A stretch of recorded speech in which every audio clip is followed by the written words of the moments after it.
Սոսի հեռուստատեսության եթերում լուրեր լրատվական ծրագիրն է։ Բարև ձեզ։ Կապանի քաղաքապետարանը եւ Կապանի լեռնահարստացման կոմբինատ փակ-բաժնետիրական ընկերությունը սոցիալ-տնտեսական համագործակցության մասին համաձայնագիր են ստորագրել։ Ըստ փաստաթղթի 2017 թվականի ընթացքում մարզկենտրոնում կներդրվի 115 միլիոն դրամ։ Կապանի քաղաքապետարանը եւ Կապանի լեռնահարստացման կոմբինատ փակ-բաժնետիրական ընկերությունը երկուստեք կնքեցին սոցիալ-տնտեսական համագործակցության մասին շրջանակային համաձայնագիր, որով հաստատվել են 2017 թվականին Կապանում ձեռնարկության կողմից իրականացվելիք ծրագրերը։ Համաձայնագիրը ստորագրեցին Կապանի համայնքի ղեկավար Աշոտ Հայրապետյանը եւ Կապանի լեռնահարստացման կոմբինատ փակ-բաժնետիրական ընկերության գլխավոր տնօրեն Դմիտրի Ուշկովը։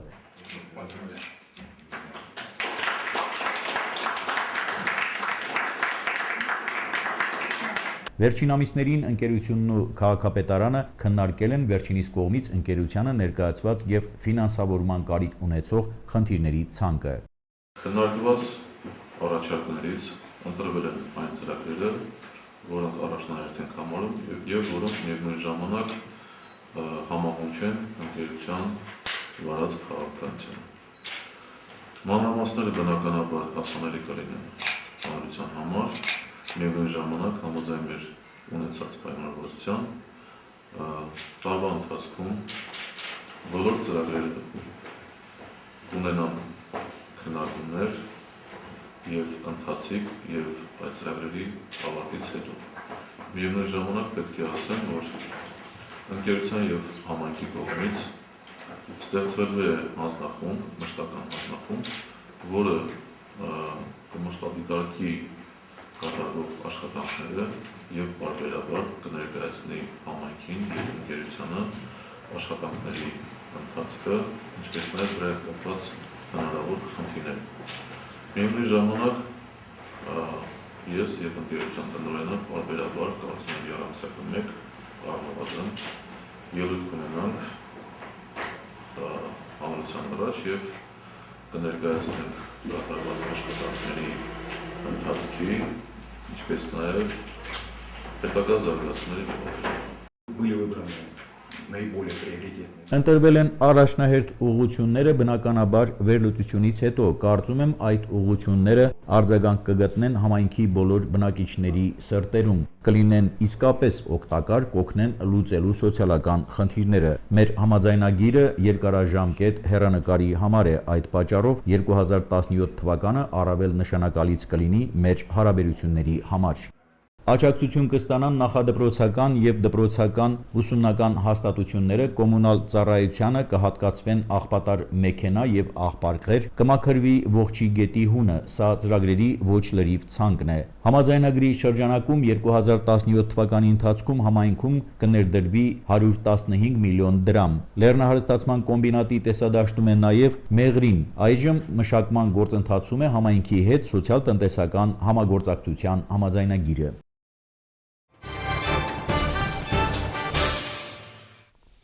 Կապանի մշակույթի կենտրոնի փոքր դահլիճում տեղի ունեցավ Երկրապահ կամավորականների միության տարեվերջյան ընդհանուր ժողովը։ Օրակարգի գլխավոր հարցը փետրվարին մայրաքաղաքում կայանալիք համագումարի պատվիրակների ընտրությունն էր։ Երկրապահ կամավորականների միության Կապանի տարածքային բաժանմունքի ընդհանուր ժողովն էր հրավիրվել Հայաստանի, Արցախի Երկրապահ կամավորականների միության դրոշները ներս բերելուց օրհներգից հետո ներկաները անցան օրակարգում ընդգրկված հարցերի քննարկմանը։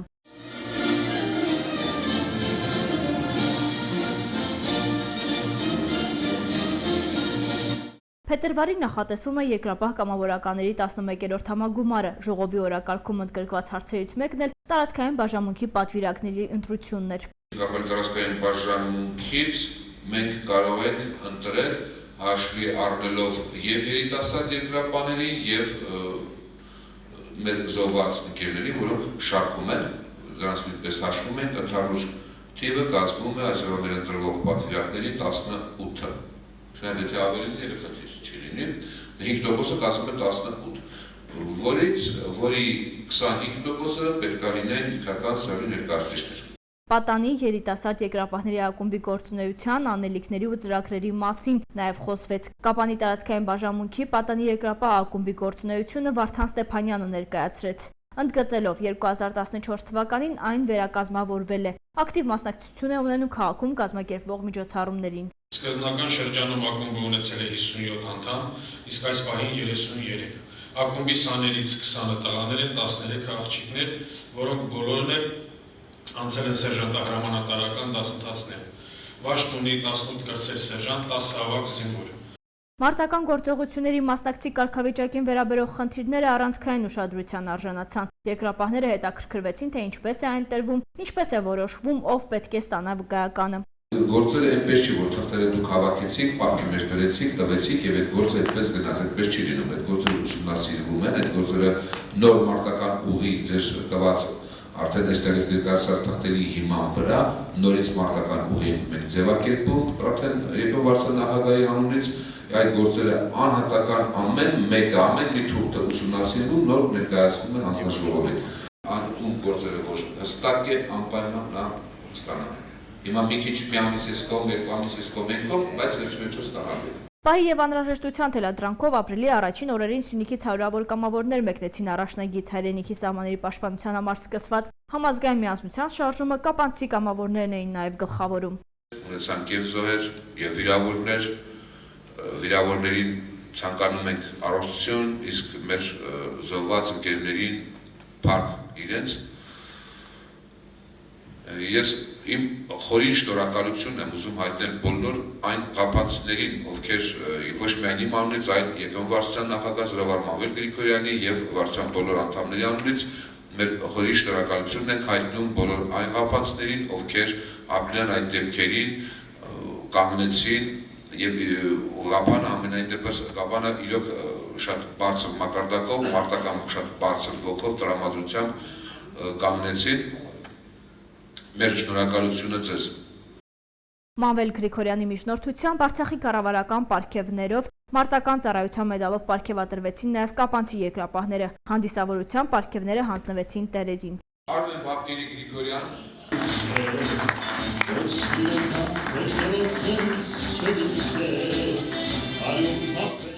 Քառօրյա պատերազմին մասնակից երկրապահները նաև նախարարի կողմից շնորհակալագրերի արժանացան, ԵԿՄ-ի պատվոգրերի եւ հուշամեդալների։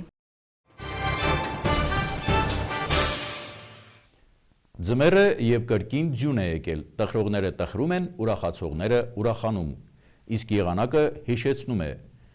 ձյունը եկել է եւ դա փաստ է։ Ձեր ուշադրությանն ենք ներկայացնում տեսանյութ առանց մեկնաբանության։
Հալեպում ուժի մեջ է մտել հրադադարի նոր համաձայնագիրը նախորդի ձախողումից մի քանի ժամ անց։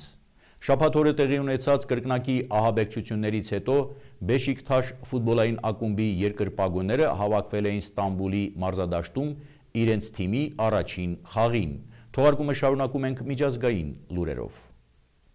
Հալեպում հինգշաբթի գիշերը ուժի մեջ է մտել հրադադարի նոր համաձայնագիրը նախորդի ձախողումից մի քանի ժամ անց։ Դա հաստատել են իշխանությունների և զինված ընդդիմության ներկայացուցիչները։ Արևելյան Հալեպից ապստամբների դուրսբերման օպերացիան արդեն սկսվել է։ Ինչպես հաղորդել են միջազգային Կարմիր խաչի կոմիտեի ներկայացուցիչները, վիրավորների տարհանմանը պատրաստ են օգնելու կազմակերպության 100 աշխատակիցները և Սիրիական Կարմիր կիսալուսնի կամավորները։ Վիրավորներին դուրս բերելու համար հատկացվել են շտապ օգնության 10 մեքենաներ։ Ապստամբները, ըստ ձեռք բերված համաձայնագրի, կարող են լքել քաղաքի պաշարված թաղամասերը զենքը ձեռքներին և կուղարկվեն այն շրջանները, որոնք գտնվում են ընդդիմության հսկողության ներքո։ Չորեքշաբթի ապստամբների դուրսբերումը ձախողվել էր զինված բախումների վերսկսման պատճառով։ Համաձայնագրի խախտման համար կողմերը մեղադրել են միմյանց։ Կառավարական ուժերի հրետանին կրակ էր բացել ապստամբների հսկողության ներքո գտնվող թաղամասերի վրա, իսկ ընդդիմությունը գնդակոծում էր սիրիական բանակի զբաղեցրած շրջանները։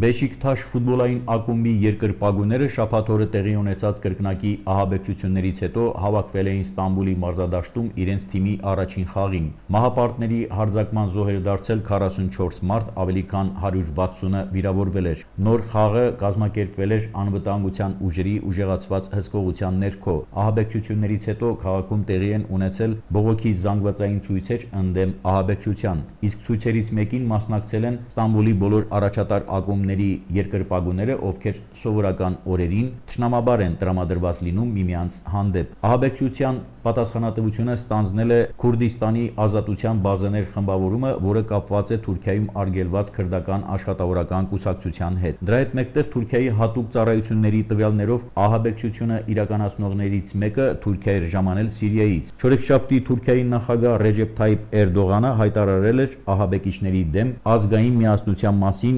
համակարգացիներին պարտավորեցնելով անվտանգության մարմիններին հաղորդել ցանկացած տեղեկատվություն կասկածյալ ահաբեկիչների մասին։